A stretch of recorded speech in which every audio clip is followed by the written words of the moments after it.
This month, we are partnering with Pink Lady Apples.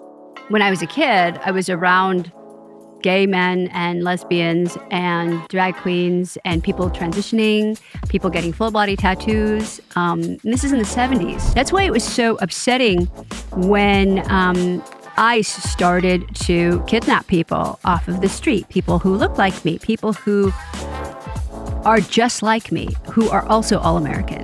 And it was so disturbing. I started taking Fen-Phen, which was like a 90s diet drug that was like speed. But you're being told that you don't look right to play yourself. What do you even say about that? You know, like you're too fat to be you.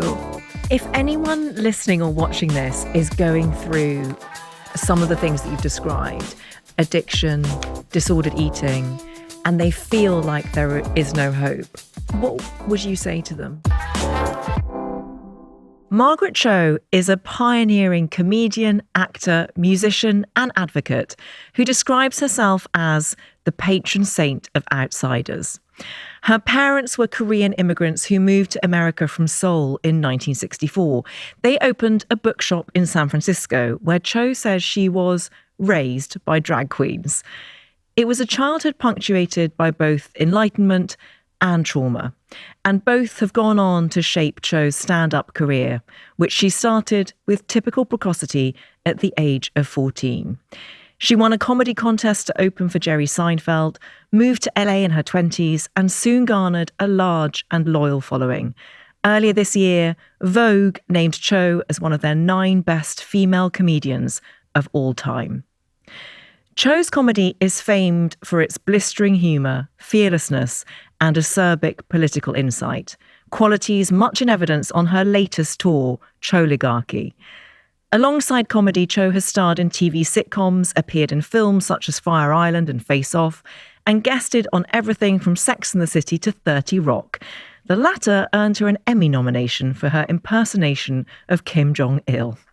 She's also a 5-time Grammy-nominated musician, and her latest album, Lucky Gift, is, as one reviewer put it, a power pop romp. Offstage, Cho is a leading voice in the anti-racism movement Stop Asian Hate. She was bullied as a child and remembers wanting to look white. Despite her incredible success, these early experiences of shame have stayed with her. Shame is such an electric emotion, Cho says. It really ignites your history and gets to the core of who you are. I think that's vital as an artist, and also it improves your art if you can somehow rise above it. Margaret Cho, welcome to How to Fail. Thank you. What a great introduction. Thank you. And I should really say Margaret Cho and Lucia. Lucia Katerina Cho. Oh, she's beautiful. Thank you. She is beautiful. For anyone listening to this rather than watching, Lucia is a stunning Chihuahua who's looking at me with such intelligence and compassion, and I love her. Yes, she's amazing. She's a really amazing girl. Can she sense people's energies? I think so. Yes. Are there certain people that she doesn't like? No, I don't think she dislikes people. She'll just not pay any attention to them. Okay. If she maybe she senses something, she just kind of ignores them, but moves on to people that she does like, which she obviously likes you. So I feel very flattered. Wonderful.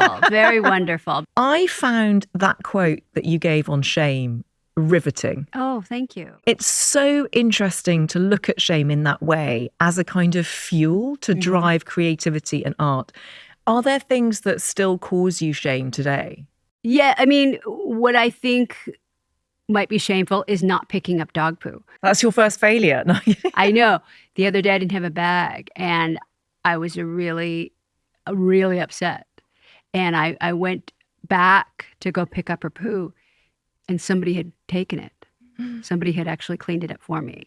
I thought, there are angels. Yes. but it's like that kind of stuff I find deeply shameful when you're unable to do something society really needs you to do. Also, I hate it when people leave dog shit out in the street. Like, it really bothers me. And I will clean it up, even if it's not hers. So maybe somebody was also doing me a good turn because I've done it for so many others. But yeah, something like that I hate to see in life, when I do it, that's something that would cause me shame. I'm fascinated by your childhood, and I know you're asked about it a lot, but this connection and tension, I imagine, between the Enlightenment of San Francisco and also your Korean parents and the kind of cultural sense of who you were.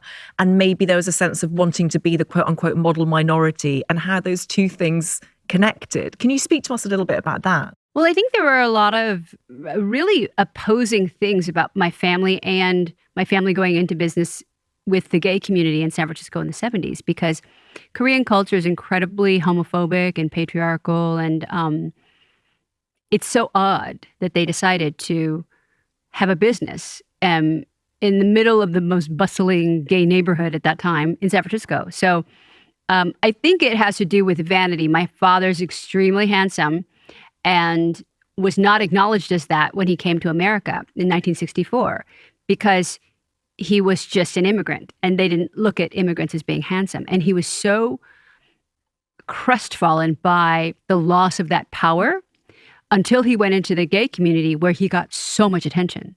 Because the plain fact is that even though he was an immigrant, he was a beautiful man, which everybody took notice of. And I think these guys have flattered him and, wanted to sell their business anyway, and flirted with him. And he was just totally seduced by it, loved it, and went into business with them and kind of let go of all of the homophobia and kind of patriarchal nature that I think he had been born in and around, and kind of took to, and kind of rejected all of that.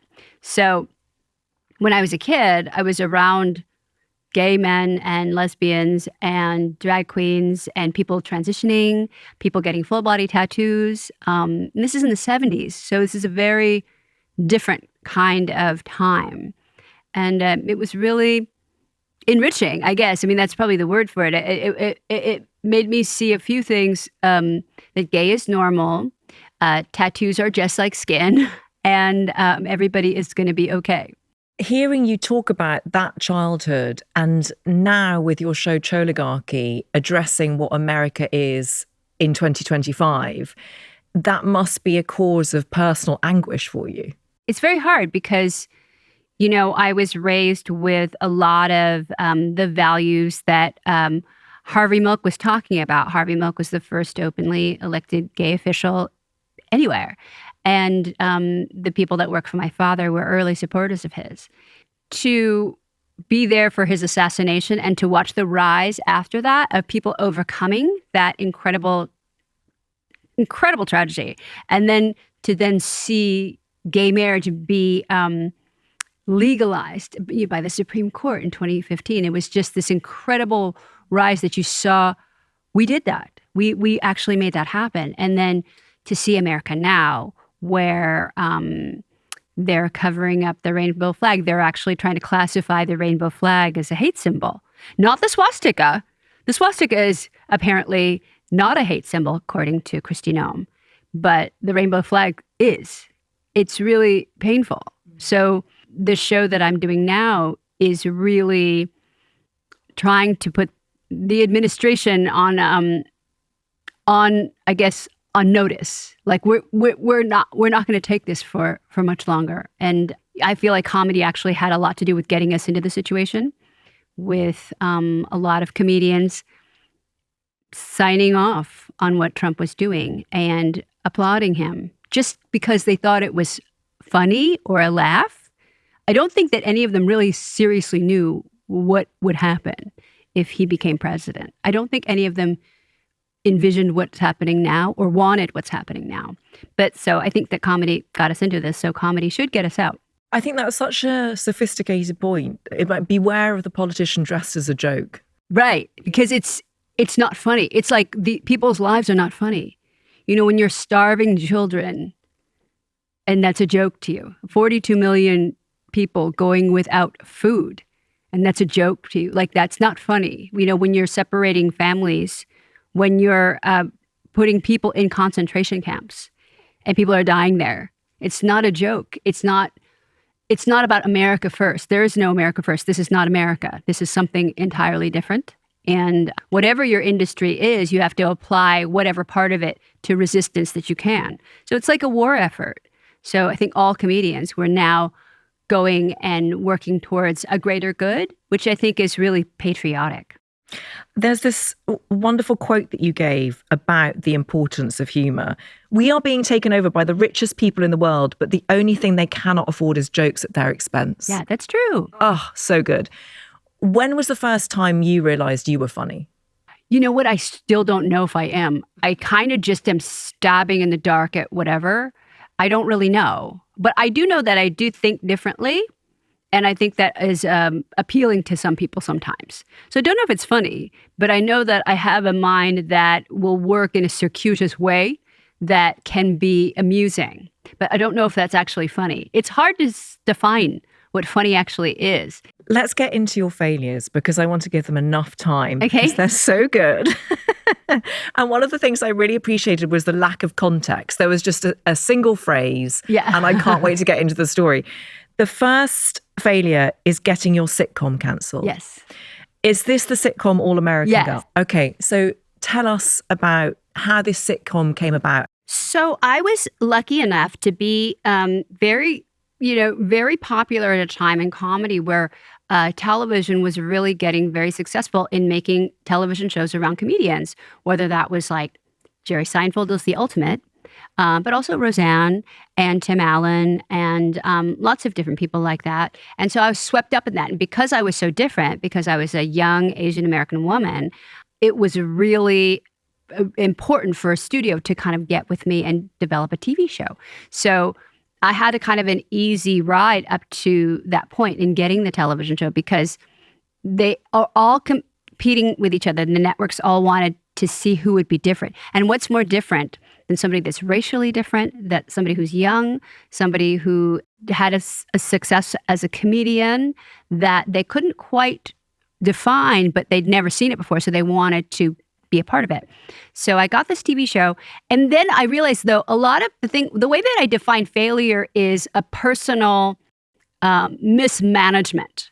I don't think that this is actually, for me, a failure because a lot of the things that happened that resulted in the cancellation of the show were totally out of my hands. I was trying to do a television show in a space of, other kind of TV-friendly families. I was never a TV-friendly comedian. They'd never shown my comedy prime time. I was relegated to cable. I was a really foul-mouthed, very crass nightclub comedian. So they couldn't show any of that on television. So they had to do their own reinterpretation of whatever that is. And also saddled with the idea of interpreting race and interpreting the other for such an inclusive format, which is sitcoms.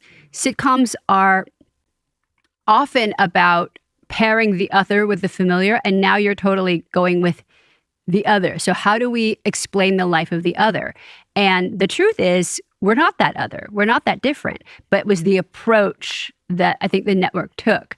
We had special consultants from the university come to make sure that we were doing Asian right, which was because they saw consultants from NASA work on the television show Third Rock from the Sun, which is a very popular sitcom at the time about aliens. So extraterrestrials equaled immigrants. That's what they thought. We want to get this right. This is 1994. Yes. This is right. Okay, carry on. So they wanted to get it right. And so there was all these things that were miscalculations. I wouldn't say they were mistakes or failures, but it was just a number of miscalculations and also an inherent need to want to explain Asian people to white people. That's kind of what it is. But the truth is, you don't really have to explain. You could just have to show, So that's where I think the problem was. And you were in your 20s at this? I was 24. Okay. Was the title yours, All American Girl? All American Girl, I like the title because I still like the title because it was something that I've always felt and something that my parents would always say to me, that you're all American. And it's why we came here. It's why we endured what we did to come here. It's so that you could be born here and you could be all American. And that's all we wanted for you. And never having fit in Korean culture, never feeling like I belonged when I went back there to visit, I always hung on that truth. I am American. That's why it was so upsetting when ICE started to kidnap people off of the street, people who look like me, people who are just like me, who are also all American. And it was so disturbing to witness that and realize this is a threat to the identity that I hold most dear, that I know is the essential truth of me. Tell me more about kidnapping people off the street. Well, ICE is, taking people who look like immigrants right out of their places of work, right out of their cars when they're waiting to pick up their children at school.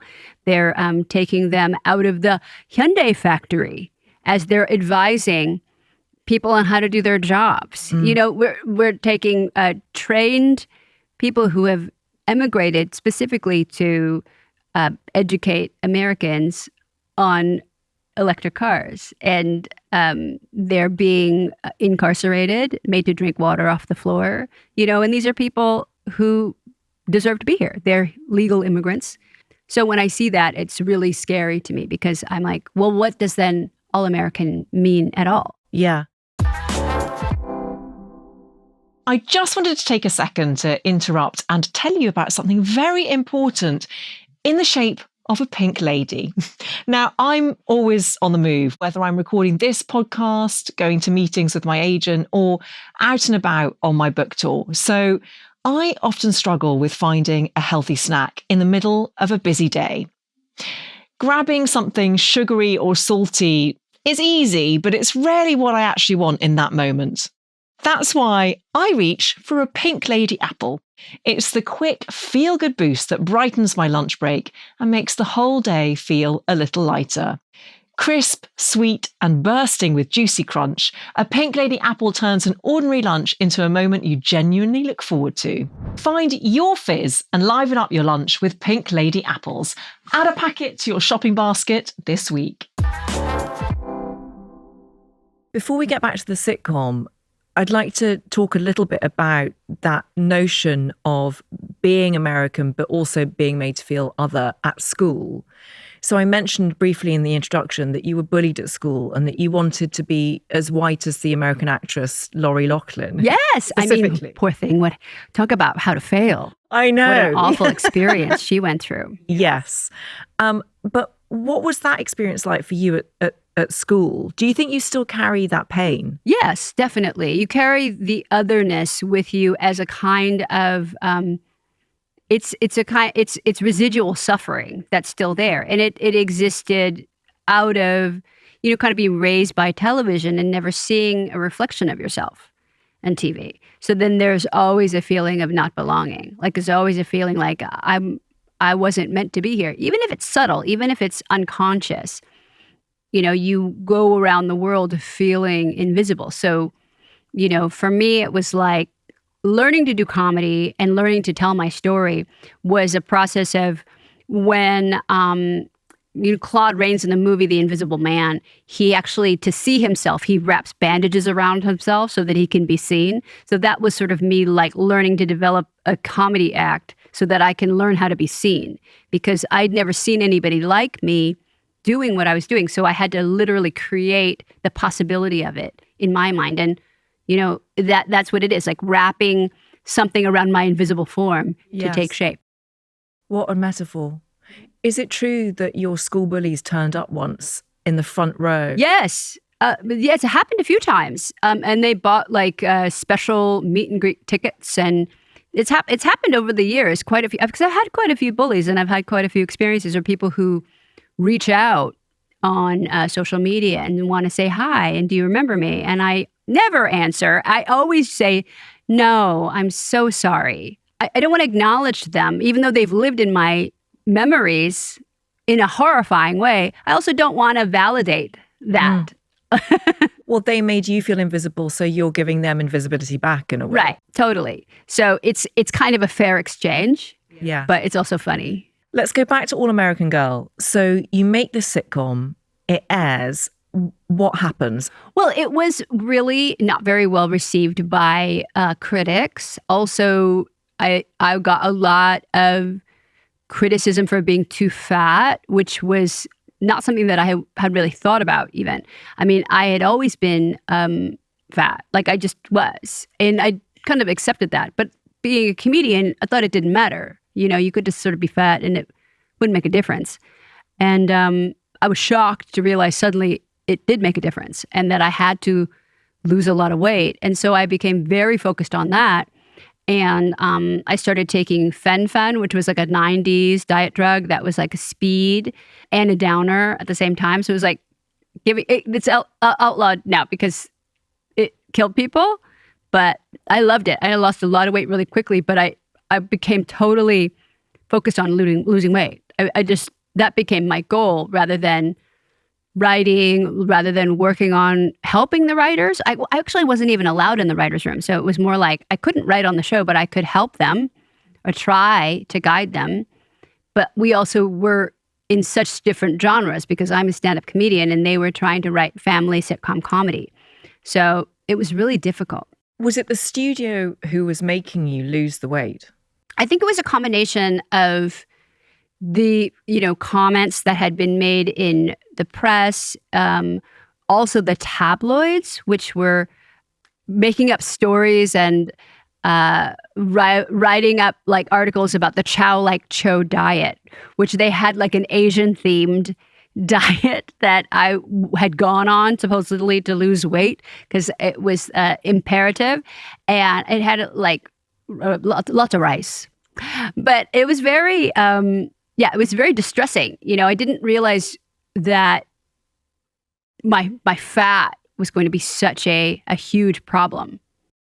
And I imagine there's another layer as well, which is that you are playing yourself. Yeah. It's a sitcom based on your experiences, but you're being told that you don't look right to play yourself. Right. That's a huge like mind fuck. Like you can't, like I don't even know what to even say about that. Like you're too fat to be you. But then the show is canceled and replaced by Drew Carey because he's so thin. But he actually is very much allowed to be himself because he's a man and comedian. And I feel like I have a lot in common with him, in terms of just like, well, why couldn't this be a sitcom star? I belong there just as much. Looking back on the 90s and that experience, I listened to the podcast interview you did with Monica Lewinsky. And I thought it was so fascinating, these two women, two powerful women with these incredibly toxic experiences of body image in the 90s and how you have overcome that decade. Right. How do you feel about your body now? And how do you feel about the culture as it was then? Well, the culture as it was then was incredibly toxic. You couldn't even live as a woman, as any kind of woman. I mean, it was just so restrictive. The way the beauty standard was, I mean, it wasn't just like about being white. It was about being so thin, not even a healthy kind of thin. It was like you were encouraged to be just something that wasn't possible, and didn't feel good when you got there. I did get there a couple of times using drugs and starvation, and it didn't feel good. But yeah, Monica is incredible. I think she's undergone far more than I could even imagine. Still, even now, she has to go through it again now, especially with Donald Trump sucking Bill Clinton's dick. You have a whole resurgence of bullying towards Monica, which is unfortunate because she it shows the misogyny in society, but also it's allowed me to witness her strength, which is empowering to see. It's her resilience that is magnificent. She is amazing. She's been on How to Fail before, and she taught me this thing that has changed how I think about life, that you can feel regret for something and it still be the right choice. Yeah. But your weight loss was so extreme that you went into kidney failure, is that right? Yeah, it was really awful and it was really damaging. And I still have some residual effects from it now, more than 30 years on. You can really damage your body with starvation. Anorexia, that's what it is. It's anorexia. You can really damage your body. I didn't understand that. My fear now, having also lived through the 90s, albeit luckily not in the public eye, so I take my hat off to people like you who managed to survive it. We are all increasingly being taught to look like each other as women who are under constant scrutiny, whether it's through early facelifts or lots of injectables. We are now being encouraged to make ourselves thin again through the ready availability of weight loss jabs. And we all sound like each other because we're using ChatGPT to write stuff. And it feels like the power in being human is in imperfection. It's in our flaws. That's our uniqueness. Right. And I feel like there's some conspiracy afoot to make us all powerless, ensuring that we lose that uniqueness. Yeah. And we all just become this amoebic mass of sameness. Right. And I think you stand in direct opposition to all of that. And I'm so grateful that you exist. Oh, thank you. Thank you. That's wonderful. But I think you're right. I think there is a kind of a homogenization of women. They want us to sort of all be the same so we can be easily controlled. Exactly. Because they've already taken away our bodily autonomy, with, the overturn of Roe v. Wade. Yeah. So now if we could be somehow, homogenized, where we sort of level all of our, intense desires and wants and individuality, then it's easier to also market to that kind of person. It's all in a way to, keep these billionaires' pockets lined. Yes. And the more we shrink ourselves, spoiler alert, the less physically powerful we become, Right. as this failure evidences. Of course. So just to draw this particular episode of your life to a close, did the sitcom get cancelled? Mm-hmm. Yes. And are you, in a way, grateful for that? Well, I think that what would have happened is if it had been a success, I probably would have fizzled out. Maybe I would have made a couple of movies at the end of the 90s, and then I would probably be living in Santa Barbara on a huge estate. At this point, I might make a cookbook or so once a decade, and I would not have continued with my career as a comedian, I don't think. I don't think I would have done all the activism that I would have done. I would have led a different life. Maybe one that would be perceived as the metrics of it would be more successful, but I'm not sure if I would have enjoyed it as much. Fascinating answer. No. Yes, it probably wouldn't have been as fulfilling. Right. And you've used this anger as a kind of fuel. Yeah. That has paved the way for future generations. Yes. And, I know Bowen Yang, Ali Wong, they all pay tribute to you, as they rightly should. Mm-hmm. They're my babies. Your second failure, there's now a tone shift, is shitting your pants on stage. Right. So, this is direct result of Fun. So I was taking a combination of, after the television show was canceled, I still thought it's because of my weight.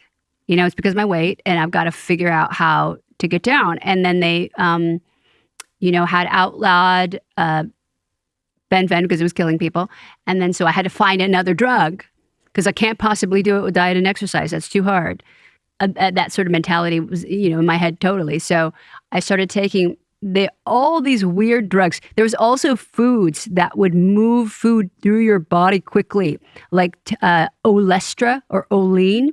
These somehow like weird chemically produced fats that they could fry potatoes in that didn't leave any caloric debt. So you had like just the potato. Like it's a very weird thing, but they would like, it's all these sweeteners that would make you just have diarrhea constantly. Like so I just started eating only that and then taking these drugs that would remove the fat from the food that you ate. Because we thought, I think in the late 90s and early 2000s, fat was a problem. I think like the weight, also anorexic and diet culture, this happened in the early 2000s. So anorexic and diet culture worsened during Y2K. There was something about it. I don't know if it was the emergence of juicy tracksuits. I don't want to blame that item of clothing, but I think it's like that mindset of girls with little chihuahuas and big bags and tiny bodies. Yes. Low slung jeans, very, very low cut jeans that somehow brought out a beast. I don't want to blame people, but, like Victoria Beckham and, sort of the icons of the era, whether that's Paris Hilton or whoever, they put forth a pretty impossible ideal. I mean, they probably naturally that thin, but I think a lot of people trying to get there. I was trying to get there and I was not. So I was taking all these weird drugs that would just make you shit. And also, I wore a lot of white. And there was one time I was wearing all white at a show and I was killing. I was doing really well. And I was almost at the end and I started to shit out. And it was, I couldn't control it. It was starting to come out. It was like, because it was all oil. It was just grease. Because it was fat. You remove the fat from your food, all it comes out is this, and it looked like pepperoni grease that you blot on top of a pizza. It's just orange. I think the pills that you took were orange, so it would sort of dye the oil fat and cling to it and push it out of your body. So it started to stain. I know it was staining the back of my dress. I was wearing a dress and pants combination. Obviously, Y2K, classic combination. Very Y2K. It was also white. It was I don't know, maybe it wasn't goop because that wasn't around yet, but it probably would have been an outfit Gwyneth Paltrow would have approved of. Yeah. Kind of goop ready outfit. And I just started spurting orange grease out of my asshole while I'm on stage. And I ended the show while the shit is coming out. I got a standing ovation. They wanted an encore. All I could do was back up out of view and just back up through the curtains. I was in a theater. I'm very fortunate about this. There was nobody backstage because the area was so small. Everybody was in the front of the house. So there was not even one person back there. So I squatted on the ground and I let the rest of the oil out of my asshole just to alleviate the cramping. And did you take the trousers off to do Yes, this bit? Okay. I did because it was easy to just sort of pull them down. Yeah. They were like a loose, drawstring pant. I got up. And my car was right outside the stage door. So there was nobody backstage. There was nobody in the parking lot. It was just a single space for one car. I got in the car. I could still hear the audience applauding, like demanding an encore as I drove away. And I had a huge orange oil stain in the front seat of my car that I could not get out. I had to just get a new car. So somewhere, someone discovered backstage an Margaret oil Cho's slick, abandoned drawstring white pants. I had that. No, I put the pants back on. You put them back on. Okay, good. I didn't think to actually leave the pants because that was too much evidence. Because also it didn't look like shit. No. It just looked like orange oil. It might have smelled like shit, but it was just orange grease. So I want to go back to your mindset when you're in the car driving away. And I know that there is like a humorous element to this story. I was crying. I bet. I was really upset. I was really like disgusted. I was also concerned because I knew I was staining the seat of my car and I was not sure how I was going to, because it wasn't like leather seats. They were like fabric seats that would absorb it. They're so orange and it smelled. And I was also laughing because this is like really funny too, but it's horrible. And I had done it to myself. Yeah. And I stopped taking the drugs at that point. That was when but I went to other different methods of trying to lose weight after that. Can I ask where your parents were in all of this? Did they know what was happening? Could they see what kind of trouble you were in? Well, my mother has always had a weight issue and had pushed me into dieting as a young person. And she was always on a different kind of a diet, all throughout the 70s, constantly exercising. I think she's an exercise addict. I think she's sort of, passed it on to me. So they both of my father and my mother put a lot of value in my weight loss, and they were very encouraging when I was on the lower side of the scale. But when I got up there, they would get worried. They would really try to limit my eating, try to really police my eating. So they were not helpful. And it's not, I think, to the point of being abusive.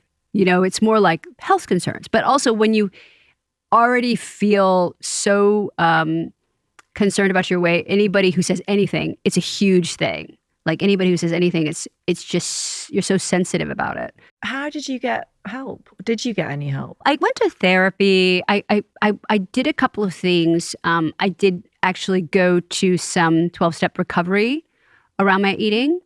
which was enormously helpful. But also, therapy helped a lot. And I think I developed other problems, which actually much outshadowed any kind of eating problem. Like I solved it, but not in a good way. We'll come on to that. Okay.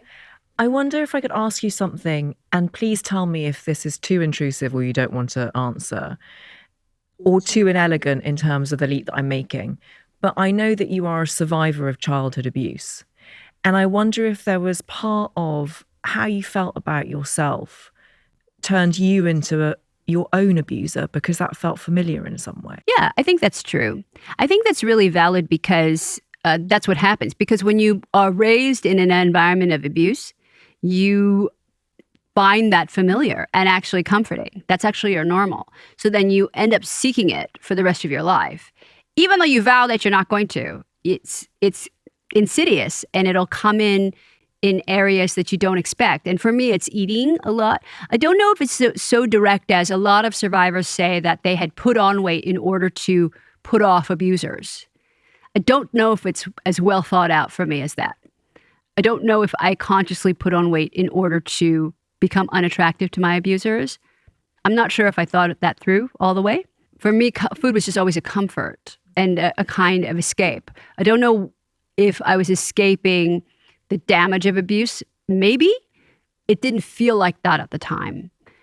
But that's all kind of mysterious. All I know is that I definitely always abused food, but it never got to the levels that it got until I started working in television and then became under this kind of scrutiny that nobody can withstand.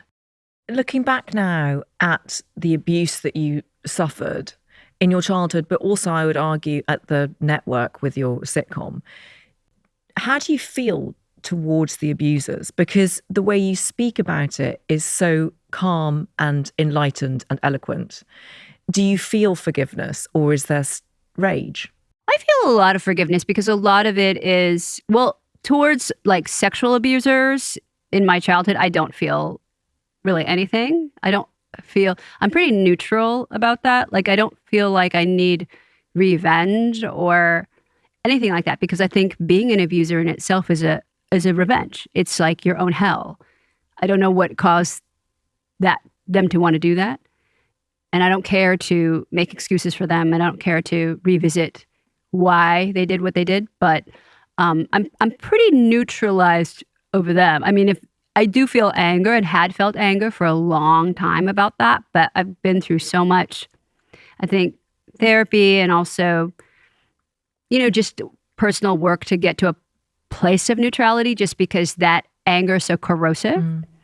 Towards things like the network, I don't feel anger because they were ultimately just trying to do what the culture wanted. They were ultimately trying to actually better themselves by including Asian American voices in their chorus. They wanted to have an Asian American family. They just didn't know how to present a young woman who was different.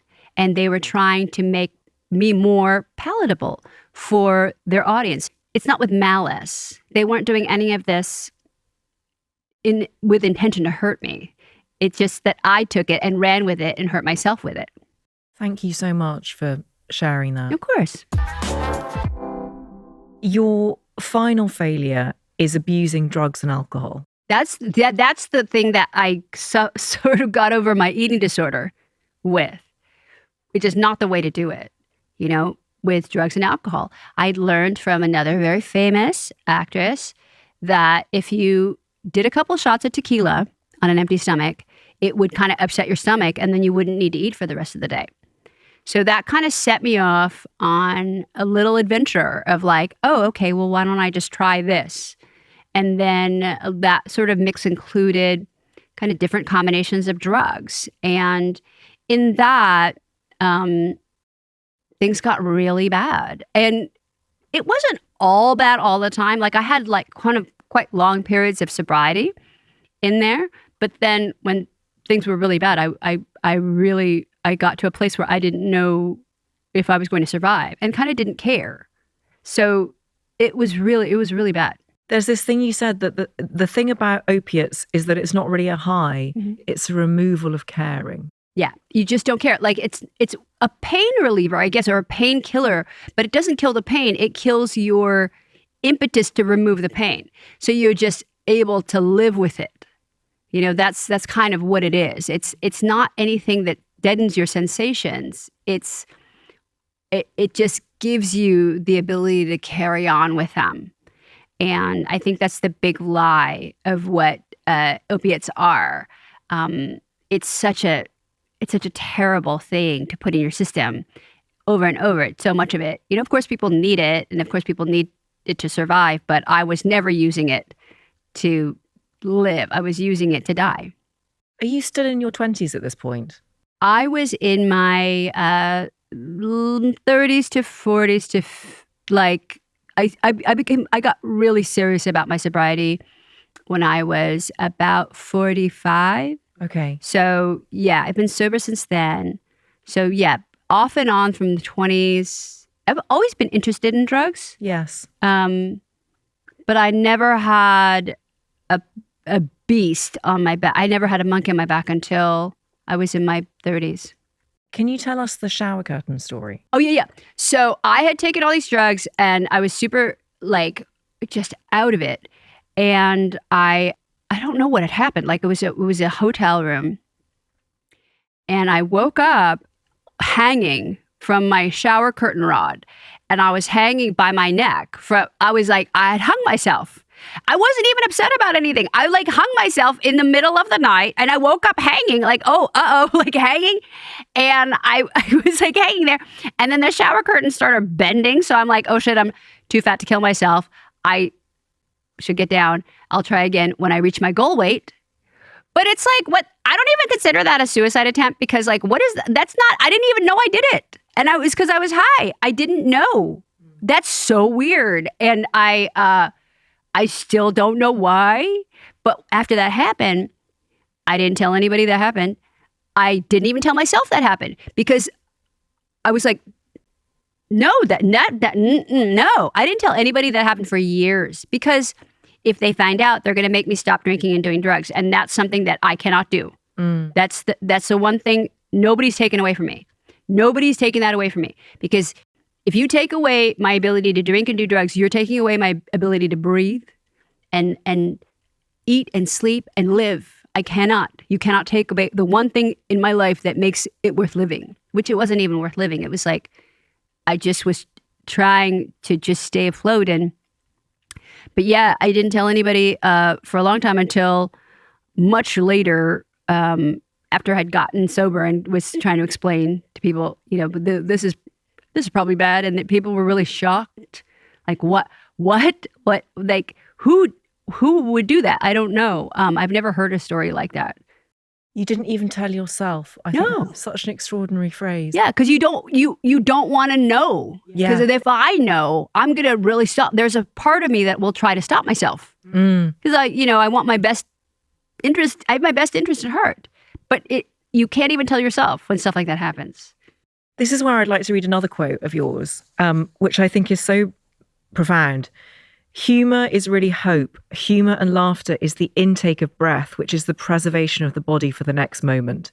At your darkest moments, it's actually the thing that shines the brightest. I'm really grateful for it, and I'm really grateful I got to live. And the reason I wanted to say that is because that's such a devastating time in your life. And you can find the humor in it because it gives you the agency for the next breath. Yeah. It's a beautiful thing. Oh, thank you. It's so moving. Thank you. It really is. I think it's true because it's almost like yoga. It's like that breath you didn't expect. Yeah. That you take in that, okay, well, I guess I'm going to live for the next moment because I just breathed. Yeah. So it's like laughter is that. It's like the breath you didn't expect. And that's a comedian is that they think something that you didn't realize they were going to think. They think in a circuitous fashion that nobody else does. So yeah.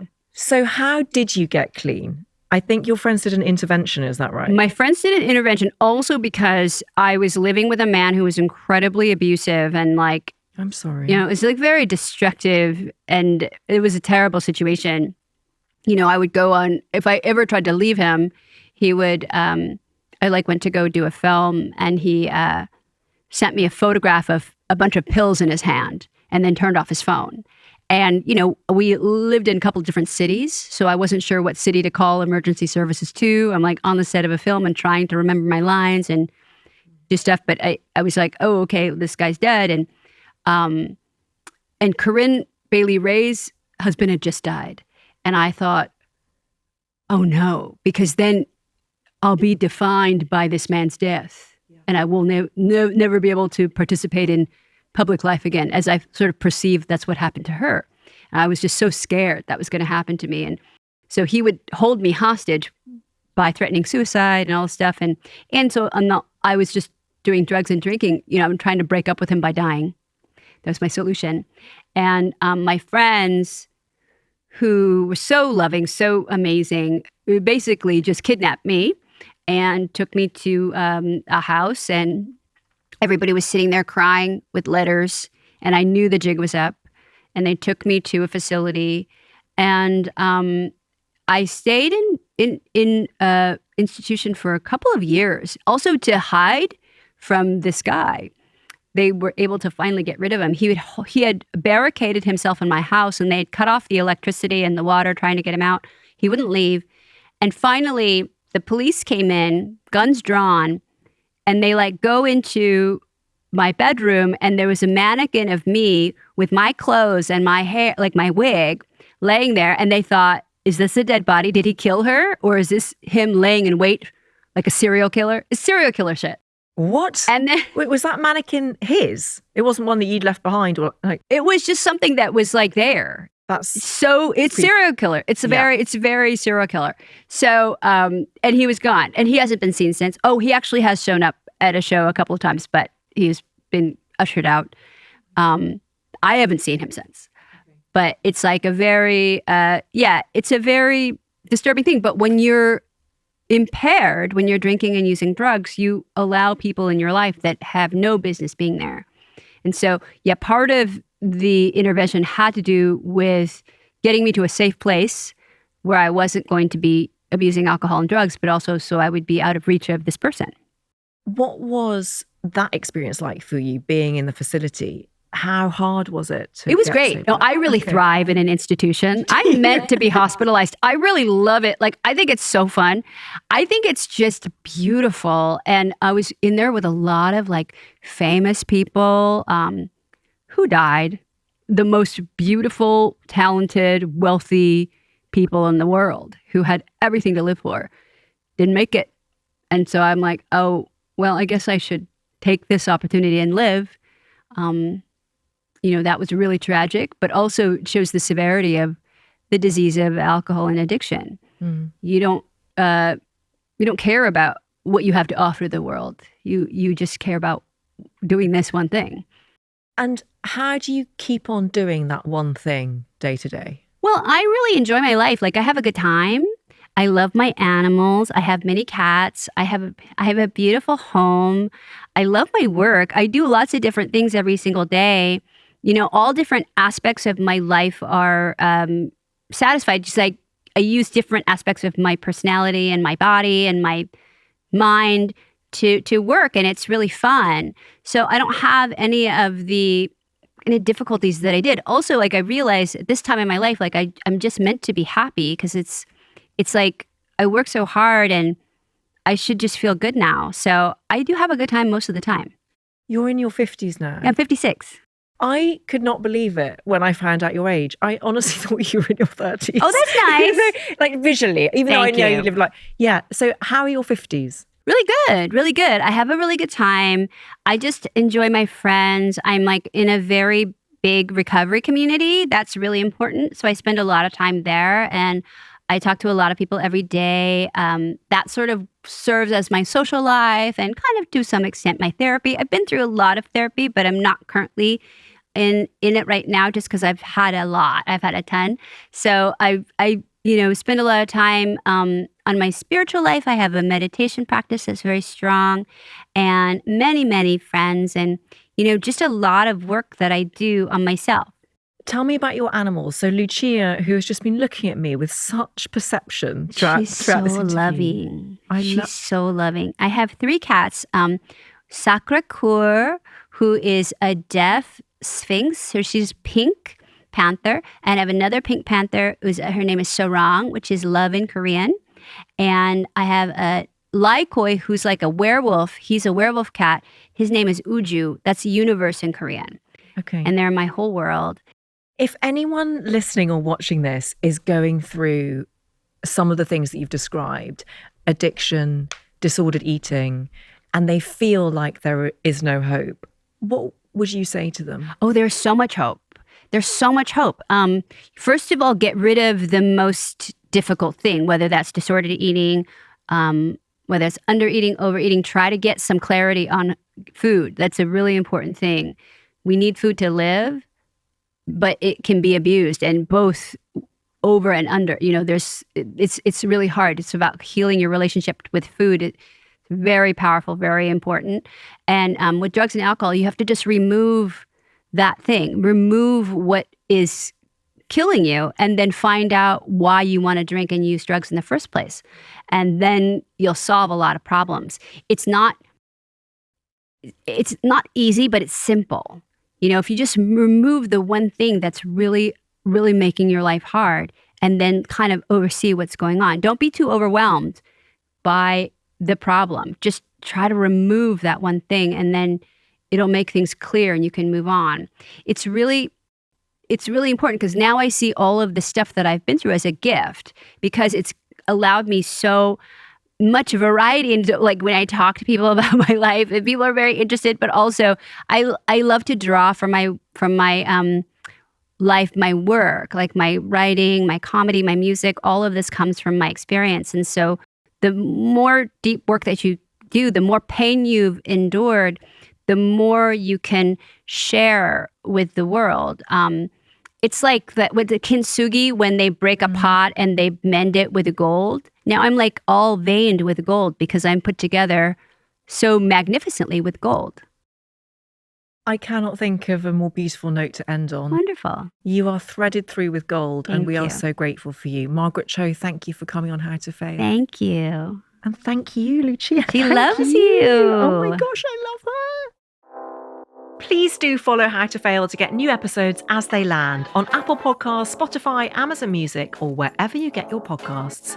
Please tell all your friends. This is an Elizabeth Day and Sony Music Entertainment original podcast.